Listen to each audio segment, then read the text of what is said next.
Welcome to Realizing Resilience, a podcast from the Connecticut Women's Consortium. We're not behavioral health professionals, but we're your gateway to real conversations with the experts. Each episode, we'll delve into the vast landscape of mental health, from personal stories to expert insights. Together, we'll bridge the gap between clinical expertise and personal experiences, connecting with diverse voices and perspectives. Join us for insightful conversations that demystify the world of mental health. Katie Bingner is a licensed mental health therapist and communication coach with a diverse background in performing arts and 9 years of experience as a licensed massage therapist. Since 2015, she has been helping adults manage anxiety, improve communication, and navigate grief, identity development, and trauma. Katie also offers coaching for those seeking to improve how they show up in their relationships through learning effective communication and boundary setting. Passionate about holistic healing, she integrates various evidence-based and trauma-informed therapeutic techniques such as ACT, IFS, somatics, and accelerated resolution therapy, or ART. Katie began developing and teaching continuing education courses in 2020, focused on validating the everyday challenges clinicians face and offering practical strategies for overcoming them. In her free time, Katie volunteers in an animal rescue and is the mental health ambassador for the nonprofit organization Responders for Pride. Welcome back to Realizing Resilience. My name is Alana. Unfortunately, Marissa cannot be with us today, but I have the pleasure of speaking with Katie Bingner. Hi, Katie. How are you? I'm doing so well. Happy to be here. So first and foremost, you have a very diverse and interesting mix of experience, ranging from mental health therapy, performing arts, and massage therapy. So how did all of that shape your coaching work and your work on communication specifically? Honestly, yeah. So it wasn't until more recently that I stopped and I looked back and I was like, oh, wow, it is quite a colorful little background I've got. And I have to say, I'm so immensely grateful for it these days, because I think all of it has come together and shaped how I'm able to show up for clients. And I think that really speaks to the clients that I work with, from the massage therapy work, the clinical work, even in the performing arts space, being able to hone the way that I communicate both verbally and non-verbally to attune offers, I think, a really holistic approach. And I wind up always very much prioritizing the client's well-being and their self-determination, which is huge, huge in my work. And I find that clients really, really appreciate that it's a little bit of sometimes a breath of fresh air when they're able to work with someone who's like, hey, I'm not here to tell you who to be, what to do, what not to do. I'm here to help, and you get to steer this ship, and I'm here to help with navigation, but ultimately you're in charge. And so that kind of helps clients feel more taken care of. And with the massage therapy, it really helped me build this really incredible muscle that I would have never really realized that I was building. I don't think I even knew it at the time, to attune and really listen to another person's body. And so that's where the real nonverbal space comes in, and how to create safety and attunement to a person in front of you without words. That's been a gift, because especially in this later part of my clinical work, becoming a trauma-informed integrative therapist, I just appreciate the gift of the nonverbal communication. And so, yeah, I think that helps me build rapport really well with my coaching clients, which is really important because it's short-term work. So you want to be able to build that connection pretty quickly so that the clients can get, as much out of the work as they can. That makes so much sense when you think about what you need between a clinician and a client in a therapeutic relationship for it to really be successful. You have to have that sense of camaraderie almost, where it doesn't feel like you're in this patient doctor dynamic, but you're working together towards a common goal. So you're going to be training with us in the end of January, Communicating Care on January 23rd. And that will be about teaching practitioners to assess both how their clients communicate and how they communicate with their clients. Can you just talk a little bit about what interactive activities participants will engage in and what kind of tangible skills they can develop from that training? Sure. So all my trainings that I do are pretty interactive. I create trainings based on my learning style. And I don't love just watching a PowerPoint presentation flow by. It just doesn't connect with me. So I like to have space and time for people to kind of engage and interact and stay present. And so all my trainings, this training is the most engaging and interactive. I have exercises scattered throughout the course. And it varies from like exercises focused on gaining insight and self-awareness around our own communication experiences and our communication styles and like what works and what maybe doesn't work, but also around goal setting, as well as, a whole section around tools and strategies for effectively communicating, particularly assertively or affecting therapeutic boundaries. So there's a real mix of exercises throughout. In terms of skills that you're going to walk away with, I'd say, again, speaking to like that self-awareness of, as clinicians, we all have to have some level of self-awareness, hopefully, right? If we're doing this work.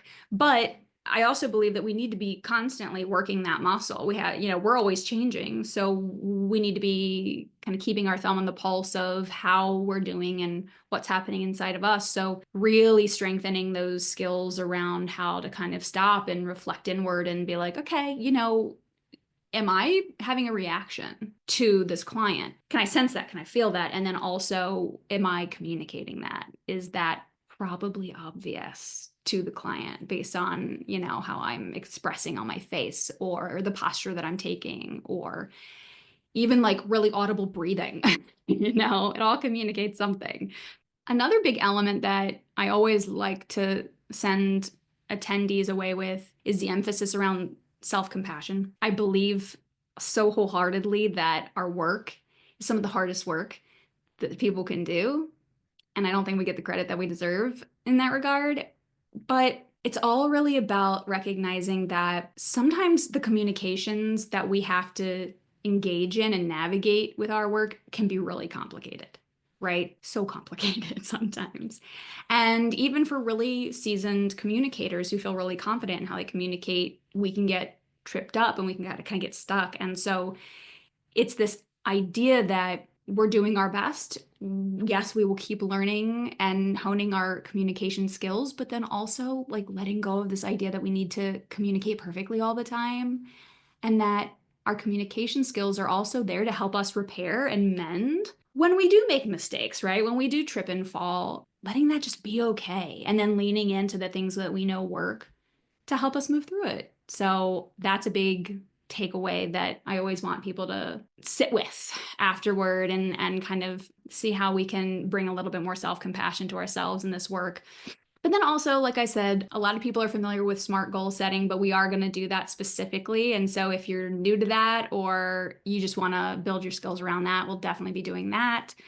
Some skills around nonverbal communication for co-regulation, which is like one of my favorite things. Like I was mentioning before, I think that's just because of the muscle, the cells that developed while I was doing like the body work earlier on in my life, that really appreciates how we can affect the people in front of us without ever saying a word. And then, of course, the particular skills around boundary setting and assertive communication. I like to offer a number of different tools so that people can kind of try what they want and what feels like it works for them, and then put it to action.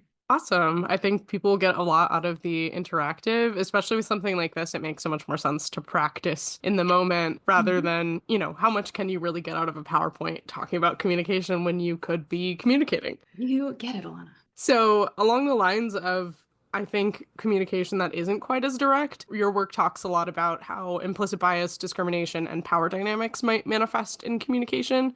So can you just talk a little bit about how that does show up and maybe how clinicians can address that? Yeah. So I have a whole section on implicit bias and discrimination and then power dynamics, because all of that incorporates communication, right? And so, it's these things that sometimes are unconscious and living inside of us. They're getting communicated. And as care providers, we always have to be kind of keeping the thumb again on the pulse of where we're at with these things, and really being willing to go to like the uncomfortable places to consider that it is pretty human to have implicit bias. Like, it doesn't make you particularly good or bad. It's just the idea that it's there.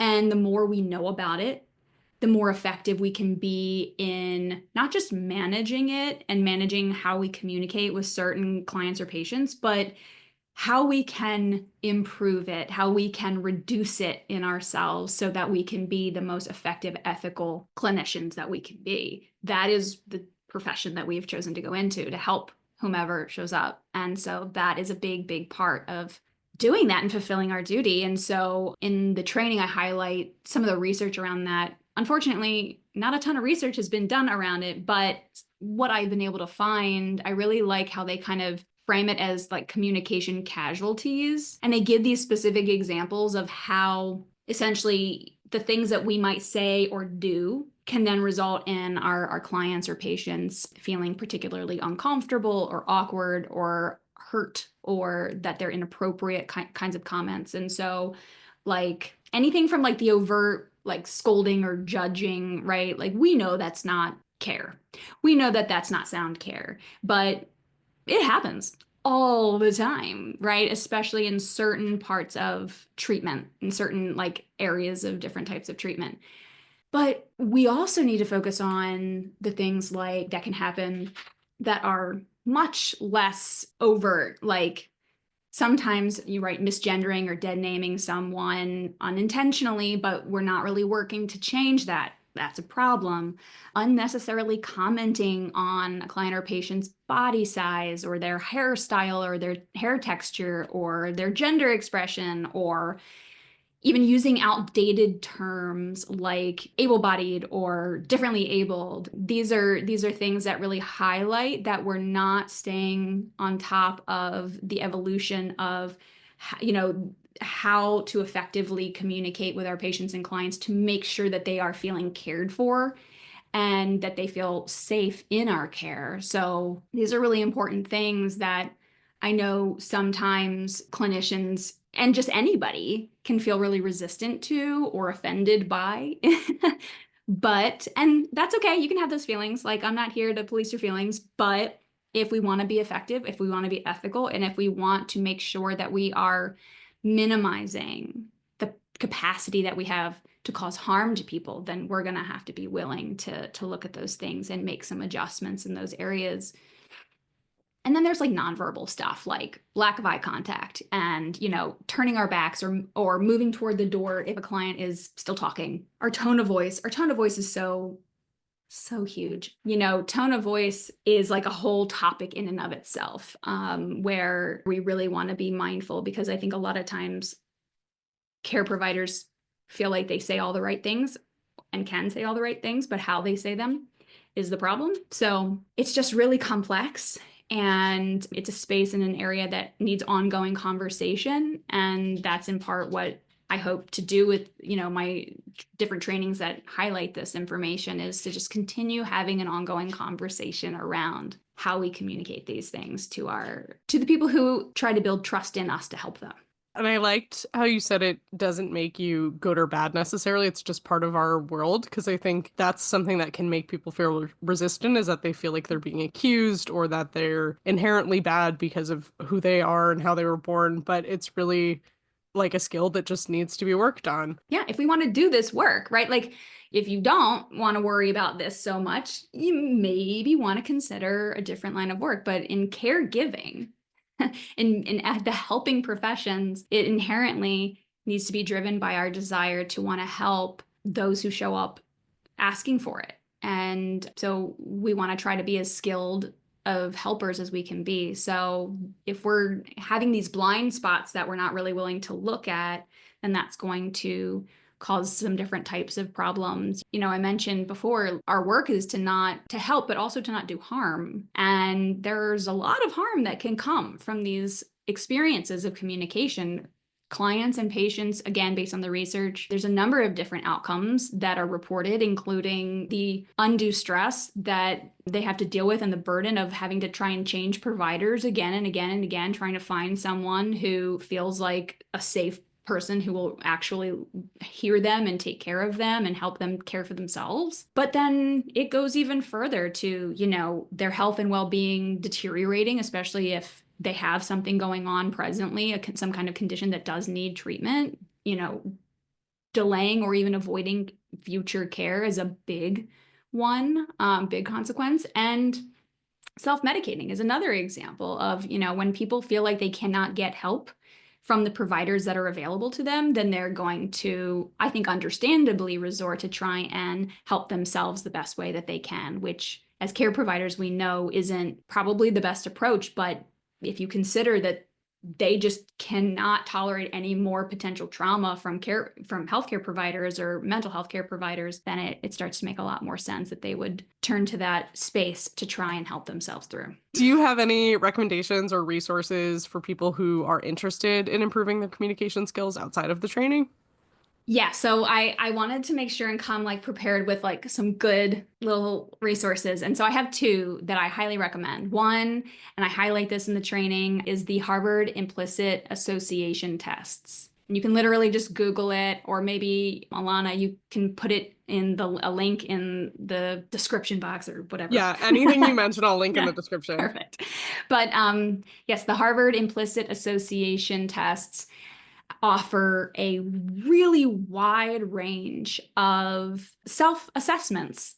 So it's nice in that way. You can do it privately, and that can help us navigate some of the shame that can come with facing a little bit more of some of our implicit unconscious biases that we all hold, but we really, really hate admitting and looking at. But it offers a really wide range, and it's just like these tests that you can do, and it gives you just some of that insight. So especially if you have like no insight into the potential implicit biases that you might hold, it's really nice for kind of giving you a place to start instead of just being like, I don't think I have any of those, right? Like, okay, if you don't think so, go take some of those little quizzes and see what you get. Just be curious. And then you can kind of go from there and kind of build some motivation perhaps around some of the potential other work that you can do to help improve those things. And then, as I mentioned before, self-compassion is just such an essential tool for us as clinicians. And so I highly, highly recommend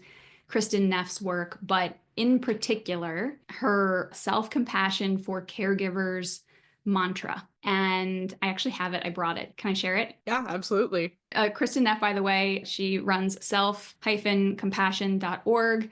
She's like self-compassion guru. But this particular mantra has been pivotal for my work in the last 4 years, becoming trauma-informed as a clinician and really kind of going into that deeper space of understanding how important these things are in our work. So it goes like this. Everyone is on their own life journey. I am not the cause of this person's suffering, nor is it completely within my power to make it go away, even though I wish I could. Moments like these are difficult to bear, and yet I will try to help if I can. And that's it. That's very beautiful. Really, really poignant for being so brief. That's why I love it, it's concise and it speaks to those struggles that most of us clinicians really do face in our work around this. We go into helping profession to help others. And I think oftentimes we have an underdeveloped sense of self-compassion. And then there's this journey through the work of realizing that the only way that we can really communicate, both verbally and non-verbally, a true sense of compassion to our clients and patients is if we show ourselves that same level of care and compassion. And that's a lesson I had to learn like 7 years into my work, but better late than never. And yeah, so this mantra, man, anytime I'm like heading into a potentially challenging session, I use this. Also, when I end a challenging session, I use this, and it just helps calm my nervous system down to remember that like that's what we're here doing. We're here trying to help, and we can give ourselves that space to let some of this other stuff go, some of these other expectations and pressures. Well, I think that's a great place to finish. I love how self-compassion is the common thread throughout this, because it's really, you can't accomplish any of this if you're not willing to give yourself some grace. So Exactly. thank you so much for speaking with me today, and I am excited about this training. I feel like I could benefit from this even though I'm not a clinician. It seems like these are skills that really can help in any area of life, but just be applied differently. Yeah, that's why I love communication so much, is that it's applicable. If you are a living, breathing person, for the most part, you need communication, and it's a part of your life. And so that's one of the things I do encourage people who come to not just come with a professional lens on it, but use it in your personal life if that's a good place to start. And apply it wherever you can, because the more you practice these communication skills, the better at them you'll get. All right. Well, thank you. Thank you so much. Links will be in the description to learn more about Katie and check out the resources she shared, as well as to sign up for Communicating Care on January 23rd. Check out our other links below to keep up with us at the Connecticut Women's Consortium. Thank you for tuning in today, and we'll see you next time.